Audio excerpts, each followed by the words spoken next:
safe to say why he would get a priority pick like that. Yep, again, been super good. I think a champion that a lot of teams will be happy to first pick here in this position. Super good.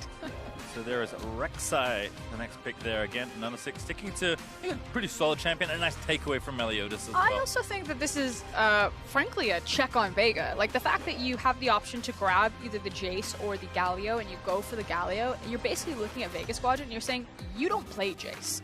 You won't grab this. We can get this later on if we want it. That's yes. They're familiar. It is just flashing the Sejuani. But there is the Tahm Kench you asked for, Froskurin. They know. We're halfway there. It's Ezreal Tahm Kench, Reveris Tahm Kench, or Ashe Tahm Kench. This is not going to be about laning. This is about PvE. We're just here to farm the minion wave, and we're getting the hell out of Dodge. Get the hell out of this bot lane. So, I mean, Sivir comes into the conversation now as well. There's a Kali locked in for Fong. It all works. It's the nice thing about Tahm Kench in a lot of ways. Feels like sometimes it all works. As long as you don't want to interact with your opponents meaningfully in a 2v2, Tahm Kench is a great champion at that. That's why I play League of Legends. It's so I don't have to interact with people. I have seen you play. You are certainly a simple player, as there is Lucian picked up for Fong Vu. It feels like they're picking to really, like, the early game's been good. They really want to stomp through these lanes. This is PvP having the confidence. They know that they can end this in the lane phase. That's Lucian Galio. That's a devastating level 3. That is one of the most disgusting level 3s in the game in terms of 2v2s. And again, we saw the Jace being hovered doesn't lock it in. So I think this is one of those big holes. Vega Squadron, they don't flex the Sylas, they don't play the Sylas, and they are not playing the Jace either. I mean, again, it would just be comfort here for Boss. Back to Aatrox here with the Hecarim ban. I believe it's his second most played on the year. It is a comfort pick for him, yeah. And then Zeros will lose his Fiora, but he's got plenty left in that bag of tricks, including the Akali they already have locked in. So already from the first 3 picks from both sides, we said that Fong Vu Buffaloes, that they're just going to sucker punch you in the lane phase. They have a lot of assassination potential. They have a really scary bot lane. On the other side, Vega Squadron, it feels like they're setting up for a top camp. That they got Boss, his comfort champion. Depending on how they pinch the top lane pool, they can try to really exploit that matchup up there. And since you have a Tahm Kench, it's like Gadget Santas, you're on your own. Godspeed, good luck. And in that case, if you're PVB here, do you take, say, LeBlanc away from Nomads, which they've done already in the draft? Or do you actually take the Ezreal away and say, play something with a lot less safety? Because if PVB do want to punish through their bot lane, taking Ezreal is a way to make that even easier. In fact, they ignore both those champions and ban away the Heimer. I mean, I agree with you. I think by taking away the Ezreal, then you can force to try to break the tower. You know, it's much easier to get a hold of a champion that isn't the likes of Ezreal, but maybe, again, this is just a tester. Do you play it? Are you comfortable picking it up? Because we know that you're comfortable with Heimerdinger. Doesn't play it this tournament. Certainly, I can tell you that much. Has not played it so far. MSI 2019. Jace was also the other band there for Vegas, so Zeros loses that option, and it will be Tahm Kench Ashe. So a pretty stock standard bot lane, again, not the Lucian Braum, but definitely taking the other side of that. So the thing is that Ashe and Tahm Kench can fight for priority. You do have great pushing power right there, but I expect that Santas and Gadget will be playing a much more utility-oriented bot lane. So it's still nice to break that bot lane to start unlocking some of these semi-global ultimates like the Asho and the Abyssal Voyage, but when are they going to break them? Well, they have Ryze there, so I don't think he'll do that. I would say that it looks like Zeros will be collecting the Akali, but of course we'll wait and see. Plenty of flexibility there for Fong Vu. And, you know, Pal having some fun. Flashing the Shaker, flashing the Sedge, and of course, oh, they lock it in! Okay. So a much more traditional composition from PvP. It has the ability to play a 5v5 if this turns into team fights. It has the ability to play onto the side lanes with the likes of the Akali and the Ryze, as well as multi-teleports. And really good big front lines with the Galio and the Sejuani. Everything that you want in a team comp, PvP got it with that. Yep. Vega also playing pretty standard here in this one. Last pick, Orianna, goes over there to Nomads. Already saw Null play the champion in this series, game 1. Okay, so this feels like it's about wave priority and just controlling the mid lane, or respect from Nomads that he's not taking the TP, that he has the cleanse, so expecting that this could be a hard camp on mid if he's not careful there, so needs to be able to walk out of that route. But I want Boss and a Nanasik to team up. I want this Aatrox and this Rek'Sai to start popping off on the top side of the map. Because if the other thing happens, and the Sejuani and the Akali start doing the same thing, feels like the game will get pretty quickly out of hand. I also think there's an opportunity that Ananasik can just try to contest Meliodas himself. Maybe this Rek'Sai wants to get up in the Sejuani's face because Akali early lane phase can be quite fragile. You know, she needs a couple of levels before she feels really free kind of fighting back. And that is what we saw. I mean, we've seen this matchup already in this series. We're actually getting the inverse matchup now with Meliodas on the Sejuani, which is, traditionally kind of the slower, more controlled jungler that isn't interested in getting particularly aggressive versus someone like Rek'Sai. So I'm curious to see if Meliodas does actually play a bit more conservative, or he's just going to be like, you know what? My laners are going to be there for me. I'm going in. For me, it's all about how Meliodas plays around the information that his laners are able to acquire for him, and just, it feels like he's always making the right decisions, especially for this series. So I'm all aboard something like a Sejuani that has the option, can go for the skirmish because of her potential burst damage early on, or maybe just wants to path around, scout out for his laners, and see it in the team fights. And I think that's a great thing to highlight, because we look at these early games going so well for Fengvu in this series, and you think, man, they're just pretty good players. And that's true, they are strong players. But I think so much of why Fengvu Buffalo have been good at early game this tournament is because of Meliodas and his pressure and the information that he gives the team. Because it's one thing to just outplay your opponent and hope it works. It's another to actually get the information and then make a calculated outplay. I mean, frankly, at this Champions tournament, mechanics are just the bench line. You must have mechanics to be able to participate, to ride this ride. So we know that Fengvu Buffalo have that in spades. What else do they have? Well, we'll see what happens, because if they win this game, they are through to top 6, into the main stage, into group stage of MSI 2019. And they'll go from one hometown to another, moving on to Hanoi if they can make it work here. They certainly have the crowd behind them, but they need to seal one more win in this best of 5. And that's why, I'm okay kind of giving away some of the down and dirty League of Legends that we've seen from the Buffaloes today. It feels like when you do have that crowd behind them that is so loud, that maybe you get a little bit hyped up, you get a little bit over-eager, you want to kind of flex or have that swagger, as we said. So I think that we can forgive some of the bloodlust. And it's looked relatively, I don't know if discipline's a word you should use too often when talking about Fengvu Buffalo, because they go from 0 to what's going on very quickly. But I think they have shown just a really, strong, solid set of gameplay today. And yes, Zeros in particular has done his thing and maybe gone overboard once or twice, but for the most part, it's been working out, and it just feels like they're outclassing their opponents in a lot of ways. Yeah, but my eyes right now are going to be on Meliodas and Ananasik for this early game pathing. It feels like every single game we do have something that is interesting. Meliodas has gotten the better in terms of Ananasik's jungle pathing, but Ananasik has done better in the early gank stage, I feel, for the first 3 games we've had here. No Man's also doing some nice work there. Hit level 2 and harassing down Null. We did see Ananasik throw red buff straight to this crab.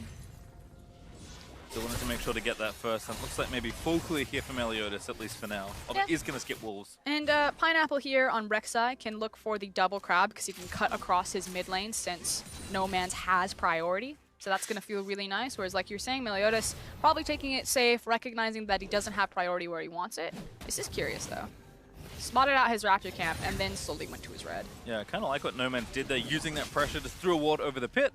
I think this is Meliodas trying to read what the pathing would be from Pineapple here. Well, that hook shot's nice there from Gadget. You talked about utility, and now Ananasik here with the red buff, just going to take it down. Really, really like this pathing from Vega. And you could tell that both junglers knew what was going to happen. Love that Ananasik pulled the trigger on that and finally said, no, I am not getting 3-buffed again. It is you who will feel my wrath. But when Meliodas popped over to his Raptor camp, he probably suspected, okay, it's probably a mid lane cross into double scuttle. This guy can contest me at red. Maybe I can burn it down fast enough. So felt like a heads-up play from both junglers. In the end, though, Vega Squadron, again, off to a very early jungle start. Yep, Rek'Sai, the more aggressive champion, plays the more aggressive route and is rewarded as he pre-seeks the wave, just to help No Man's keep up the pressure that he's built for himself.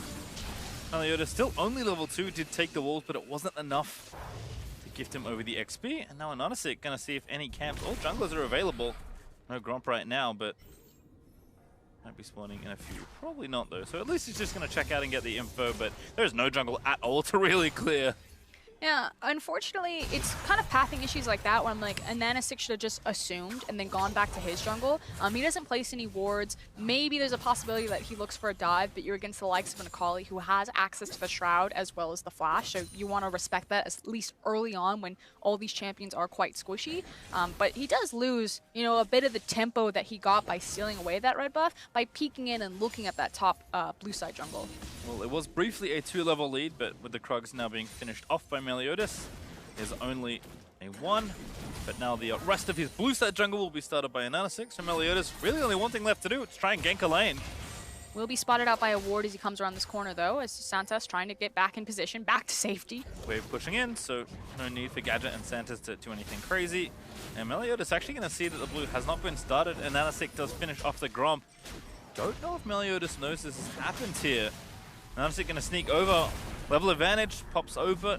Santa's also roaming around, so does seem like Vega happy to fight here. Tongue Lash lands for the slow. Flash and knock up there from a Nanasik. Meliodas flashes, but still getting bitten down. The tongue is good, and that's first blood to Vega. And just a complete misread there from Meliodas. Big Koro and Pallet were not rotating over. Maybe if the Galio and the Lucian had joined him with that invade, as well as Null pulling the trigger on the TP in the mid lane, maybe that play looks better. But kind of a strange desync from the bottom side of the map for PVB. We don't normally see that. And for the good things continuing there for Vega, not only do they get first blood and a lead in jungle, but Nomanz actually gets a pretty early blue here. So I think the other player, aside from the jungle that we looked here for Vega to maybe have a strong game, having an early blue will help you, and at least he's doing his job of pushing out the lane to give Rek'Sai some room. Yeah, Spawn and Medic were talking about this the other day on their cast. I'll hold the point though, because Meliodas now looking top. Yeah. Onto boss. No ulti here for the Aatrox, but just Umbral dashes away, and that's all she wrote on that play. But look at what is happening underneath him. That blue buff, the fact that Orianna has the priority, allows a Nanasik to constantly get underneath like here and just cause hell for Meliodas. This guy is just going to be very disruptive in the jungle and constantly challenging him. Level 5 to level 3 between Rek'Sai and Sej. And Nanasik unfortunately does not check for the Gromp, but he knows now that he can just go ahead and get him off. It would be a smart fight for it. Does go over to Meliodas, but still has to worry about potential engage. Null also very low. Noman's trying to find it. Forces a flash sale with the Q. Could be something to punish later on, as Meliodas maybe getting a little bit greedy for this wolf camp right now. I'm not sure he should be here. Does still have his smite though. He does feel confident because it's the tower that's behind him, and it's not like Nomanz at this stage is going to walk through the tower aggro, but it does start to feel like between a rock and a hard place, especially because, like you're saying, Ori with blue, she's always going to have the priority in this lane now because she has the mana to expand, and it's going to lead to a Nanasik blitzing into Meliodas' face. And Noman's off to a great start, almost 20 CS ahead. Came into lane with double Doran's ring and really made Null pay by burning the flash. He'll return to lane and pick up some CS for himself as Zeros getting aggressive, dashes back towards his Shroud though. Just playing with boss for a little while. Meanwhile, down bottom, looks like the Tahm Kench and the Ashe have paid off. You know, no one's died, which it feels like in the previous games people were dying at level 2, level 3, so we've at least survived that mark. Also with the build toward a Cutlass now completed for Gadget, going for the play the Ruin King first. Feels pretty safe, although it does have to be careful without the TK around. Now Santas does return to the lane. This is also one of the classic tricks from PVB's bot lane. They love using rush and kind of like different back timers to make sure that someone like Pallet, who when he has a champion like Galio, disappears into Fog of War, kind of makes you forget about him. Maybe you suspect, but he just sits there so patiently and then try to abuse with a flash taunt. Vega just keeping the wave here. We'll now push it back out of the way. Does make it to tower, but should be able to get most of these here on the Ashe. So it looks like, again, just a push out and then moving back around the map for the PVB duo. Zeros also returning as the wave crashes in towards the top lane. But nothing too crazy right now. It is just that first kill. Vega, I think, should be very happy with this pace of game. And I agree with you. This feels good to celebrate for Vega because, you know, again, not everything's on fire right now. You're surviving the lane phase where traditionally you just getting blown out of the water previously. But if you look at the composition, that still doesn't feel as good. You know, PVB on the other side are just as happy to play a slow lane phase. They have superior scaling options, you know, pending like a massive shockwave or like a huge wombo combo of like shockwave into Aatrox to win fights. No, Zeros actually caught in the chain, so we'll disengage there. Zeros was maybe thinking about an all-in. Vega though, feeling strong enough here on the bottom half of the map to take this very early Infernal Drake. So just under 9 minutes, they'll pick that up. Oh, best dragon spawn they could have asked for. Double back-to-back Infernal when they have the push power. And Nomanz again continuing to play up towards Null's turret. Null does have blue this time around and is gaining levels, so a little easier for him to try and clear this out, but still Orianna pushing down, looking for a second plate. And the issue that PVB is waiting on is, yeah, they're happy to sit in their lanes and to farm up because eventually they'll just outscale this game with the composition, but they're waiting for Meliodas to have access to level 6. He's been tracked very well by Ananasik, so hasn't found his opportunity. Once he has that ultimate, it's much easier to try to break some of these lanes by ganking through the lane instead of trying to gank through the river, which Ananasik has controlled. Well, for the first time what feels like a while, Meliodas actually towards the top lane, but maybe just covering for a potential gank there as No Man's the one to watch here alongside the jungler. Null going to be the target. No flash there. Shockwave is going to land. The knockup follows and a beautiful dive there from Vega. Very well tower aggro juggled right there. The fact that they traded it off, it's just, I believe, 3 shots total between the two members and punishing the flashless Rise. No Man's continues to get gold, going to collect even more plates for himself, and the gold lead's actually 2,000 up for Vega, and that's with no towers being killed just yet. There's all that early kill got and the plates to watch this again. Yeah, taking another look at it, you can see that Null, he was trying to run as quickly as he could to get on the outskirts of that shockwave, but just picture perfect there. Nicely done. Last chapter now finished as well. We'll get even more plate gold, so the third one falls as Meliodas just trying to clear these minions out. Does get all of those, including the cannons, so that feels pretty good, but now No Man's getting his blue buff again. But that's the big winner, is the fact that Meliodas actually gets to farm in the mid lane, now has access to level 6. So the Sejuani ultimate is there, and we were talking about how ganking through River is so hard because he'll be spotted out so early with all of the vision control from Vega Squadron. But with the Sejuani ult, you can just run up the lane, toss out the ult, and see what you get. Well, certainly if we want to use early games as the measuring stick for this series, much better for Vega. First 2 kills on the board, have that first Infernal, and Gadget's up in CS. Oh, finally, we did it! No, I like the call. I think that if we get to game 4, that Tahm Kench Ashe is really the way to go. Just stop fighting them in the lanes. And Tahm Kench certainly a champion at enabling that sort of situation. But Meliodas still trying to stay active. PVB maybe feel like they have enough strength on the top side to fancy a Rift Herald, but nice hook shot there from Gadget as they actually are swapping up for now. Yeah, but it's being called, I believe, depending on where Big Kuro goes, which he's running at mid because he's waiting until his team has full information before he makes the choice. Do I join you at Rift Herald or do I go bottom? But it's a completed item for Lucian and just the components for Gadget. Well, that back may actually turn the tide here for PVB, who have brought almost everyone up here. Zeros notwithstanding, who's actually going in for the swap and moving into the bottom lane. I think this is actually really dangerous for PvB. The fact that you're dealing with really key ultimates this early on in the game, like the Shockwave as well as the Enchanted Crystal Arrow, I like the call to just say they can have this one. It's not worth walking into an area that we were already late to rotate to. Yep, and again, Vega were there first. They got set up for Vision. They have the Speed Shrine. So that's going to be Rift-Held over to Vega Squadron. Finally feels like we got the calm, collected, controlled game that Vega Squadron really need to showcase that they can be competitive in this best of 5. Big Kuro again, gonna meet Gadget there. Zeros almost up to the Gunblade, doing decently there, although a little bit behind in gold. Big gold difference though is between those two junglers. That is 50 to 77, and Anasik is just schooling Meliodas this game. Yep, gonna pop the Rift Turret as well, so No Man's is gonna cash in even more turret plates. Will get the first turret gold and the plates over to himself as well. So this Orianna also has so much gold built up. And opening up the map like that is so pivotal when you have the Ashe and the Tahm Kench. We're gonna walk through there. Okay, Meliodas, saw it coming. It's a big tank line. Whenever you see multiple people walk through a choke point next to an Orianna, have to hold your breath for a second. You just clench. No level 11 just yet for Orianna. No Man's not far off though. Plate's gonna go over. Caster creep. Not enough. It's like one little wizard spell away from that caster creep for giving the plate over. So Gadget and Sanders will keep the push up now. Just a stiff breeze comes by, knocks it over. Pallet back up here to join the 2v2. As Meliodas again just getting consistently harassed in his jungle, loses his red buff again. He's getting ripped around the map, and we're starting to see big discrepancies between the lanes, not just in the CS, but mostly in the experience, particularly that mid lane, level 9 to level 10. No Man's is a big deal right now, closer to that level 11. Big Kuro a little bit low, but they are going to start the fight off here. Culling popped, Ignite down onto Gadget as well, but not enough to get the kill there. They'll stay safe. There's one rule, guys. We don't fight. And hey, they obeyed your rule and it works out. In fact, Infernal even up here means that they have the presence, they have the pressure to take their second Drake in a row.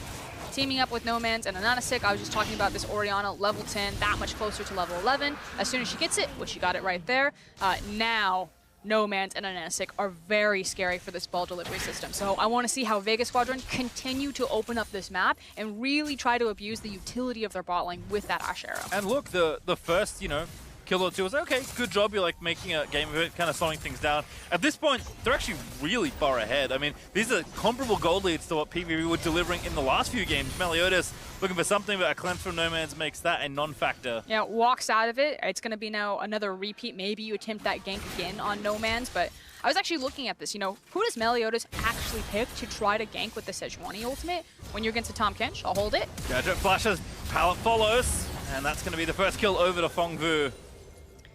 Force him to guess. Don't flash early and tell him exactly where you're going to go. And as you said, goalers don't fight. Unfortunately, Tahm Kench not there to save the day.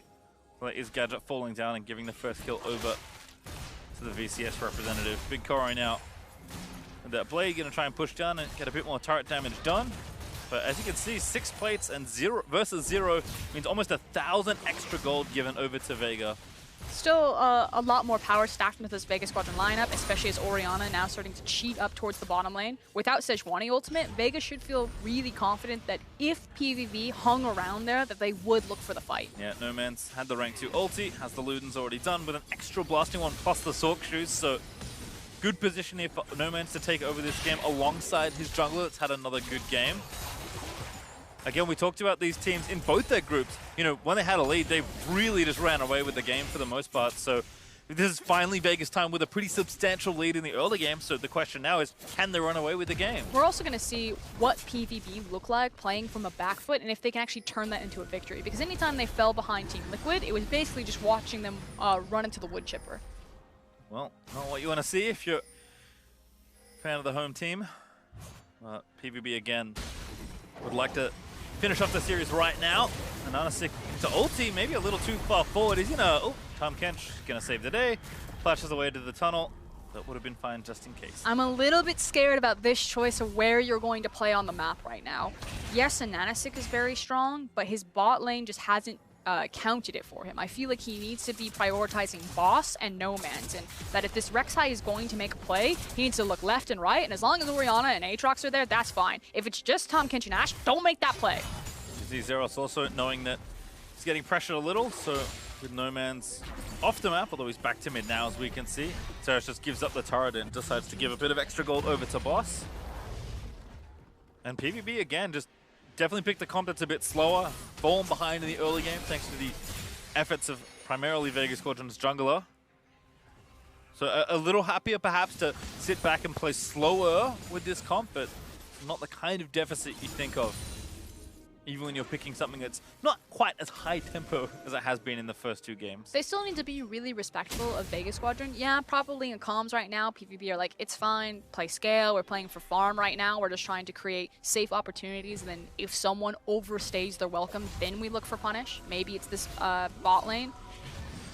But they probably aren't thinking, hit the panic button. There's a possibility we lose this game because there's still so many options left for them as the composition continues to scale up. Certainly not out of reach by any means. Zeros dancing back in onto boss. Will he commit the ulti? Will look for the stun, but doesn't land it. Still gets Aatrox ulti out of there. Oh, missing that E.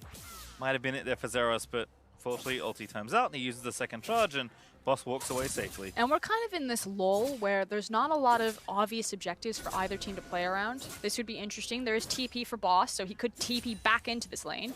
Very long lane for Zeros to try and run out of, and he already used his ulti. He does have flash. He's actually Shroud though. He's walking back.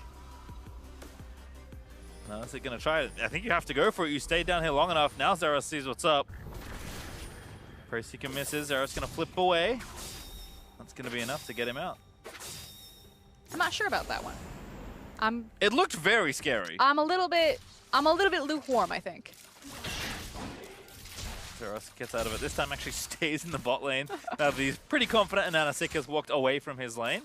Nomans, though, actually in the side lane right now versus Big Koro. Zeros apparently decided that he wants to fight again. Oh, he has his jungler, of course. Although that's Tahm Kench. He's got more than a jungler. Zeros in. Oh, gets knocked up. The arrow is going to miss him. But there's Santa going in. Pallet roams in as well with his ulti. Flash not committed. Noldo commits for the flash route, but it's still 4v4. Vega walking back towards their turret now. Maybe they can turn tail and try and get the fight turned around for themselves. Pallet locked up in the chains is going to get caught up and killed. They've overextended, and Orianna is running behind them. Yep, no, Realm Warp not going to work. That's Gadget grabbing their next kill. And here's No Man's going to cut them off with the Shockwave. Oh, it looks so good. Finds the Shockwave, gets one and a flash. Meliodas fail flash. And that's going to give the kill over to Rek'Sai. Vega are really coming alive. Hope is alive for this Vega squadron in game number 3 right now. They got the minion wave behind them. They even grabbed the aggro, so the minions are going to survive just a little bit longer, but immediately punish the overreach there from PVB and shove down the tower. PVB, for the first time, almost all tournament, look very passive in this game. I mean, yes, you have to play, you know, knowing that you're behind, have to play with respect, but they're almost giving them too much at this point. I don't know if that was respectful though, Pastejump. They like TP'd and threw everything down. No, I agree. It's been like slower, but as soon as they thought that they had an inch in, they decided to try to take the fight. But the ability for Vega Squadron's composition to disengage from the initial attempt here was what really punished them. So it felt like who was going to win in this 1v1? Boss and Zeros have been going at it all game long, but Tahm Kench actually just means so much. I was going to say, we talked about the power of Galio and his globals as Noel jumps in here. And this is kind of what spelled disaster here for PVB, because now you cannot run. Yeah, good positioning by Gadget as well. I like the fact that he doesn't immediately commit. He's just there to, again, provide that utility and help his team walk them down. But it's Boss and Santos that were kind of leading the charge. Yeah, Boss's comfort on Aatrox also showing. He got 2 very nice knockups there to basically get those 2 kills. And then Meliodas, slight mechanical error. Probably would have died anyway, but you can see the fans not happy. I like to point out that guy in the middle space. Well, that was a kill, so Santa's dead's nice. Gadget though will live. Finally, PVB finds something on the scoreboard. But again, I think, you know, it's funny that, you know, you mentioned it a few times, but Tahm Kench is a big difference maker. When you're playing against a team that wants to be aggressive, he diffuses all that, and you're able to match global power and just move to fights as quickly as PVB are willing to start them. And Gadget and Santos have experience playing with this pick. You know, it's not something that's completely out of the wheelhouse or out of the blue for them. So I'm curious why it took so long for them to grab hold of this. It felt like, you know, sometimes you just have to put up the white flag. You just have to say, this one's probably on me, guys. I can't beat these guys. We tried to go toe-to-toe. It didn't work, so let's just play defensive. Let's change the game plan. And I'm glad that it finally happened for Vega Squadron. But the question is it too little, too late? Perhaps, but it would be funny if the smallest change in draft is the one that makes the biggest difference for a team that has shown us so many creative drafts throughout the tournament. Still, PVB did grab a kill. They're woefully behind still at 6,000 down. But PVB will make a go of this game. I don't think they'll go silently into this good night. But I really like the Vega Squadron are forcing them to group up. So they're not giving them a lot of space or time to play around these side lanes. They're saying, hey, our comp is really strong right now when we are grouped up around how strong No Man's and Anonysik is. Let's just force it down, PVB. Let's take what we want and not give them the opportunity to trade cross-map on objectives. And that decisiveness was what got PVB into such good positions and made them such quick games in the first 2, so Vega certainly have the ability to show similar strength here. Don't want to play too slowly. Much like Goldilocks has to be just right. Even when you have a lead, you don't want to wait too long. The classic lukewarm.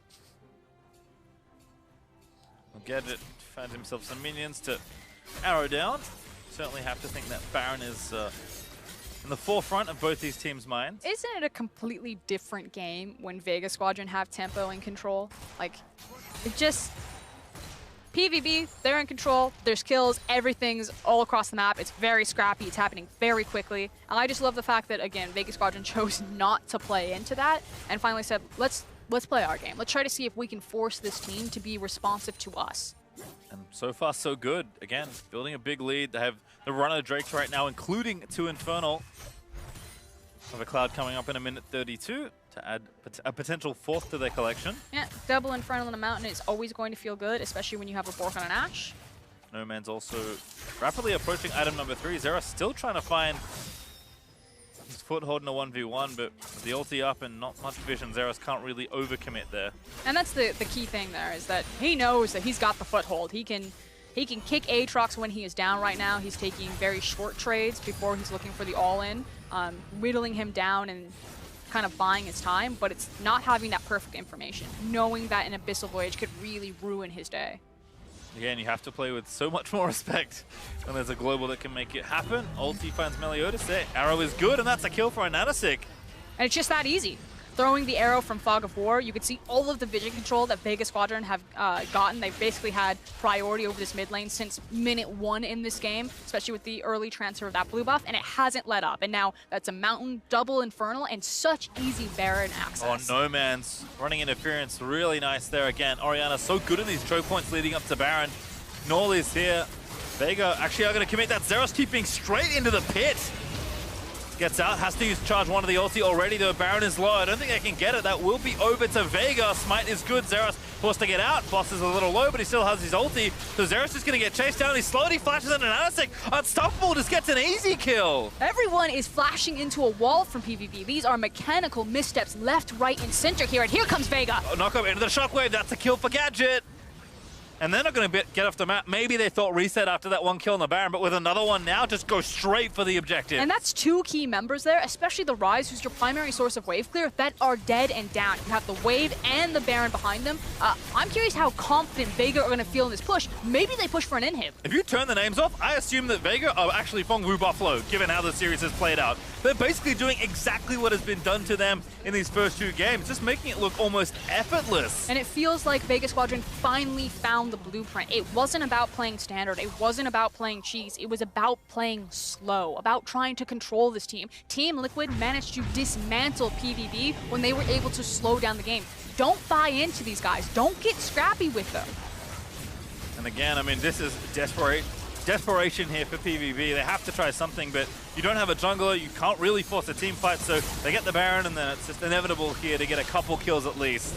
And you have to think that this is just a massive mistake, not just the obvious ones that you see on your screen about flashing into walls, but, you know, why are you expending your teleport? Why is PvP even looking into that pit? You're not going to get the smite contest. You don't have vision control. You decided that you weren't going to take the 5v5. You could have held on to those summoners. You could have held on to your lives and tried to trade the Baron time for at least some gold. And I present this gold graph as a visual representation of this game's narrative.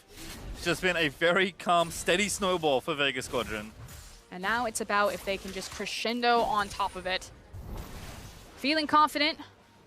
They've got everything behind them. We've seen maybe some nerves at play for VEG Squadron.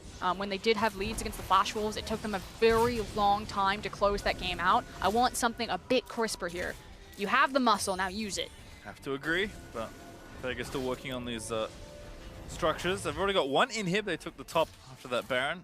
Boss is working with the Baron up minion wave there for the bottom inhibitor turret, and of course the rest of the team in the mid. So really clean stuff so far there for Boss. Nice double knock up there as well.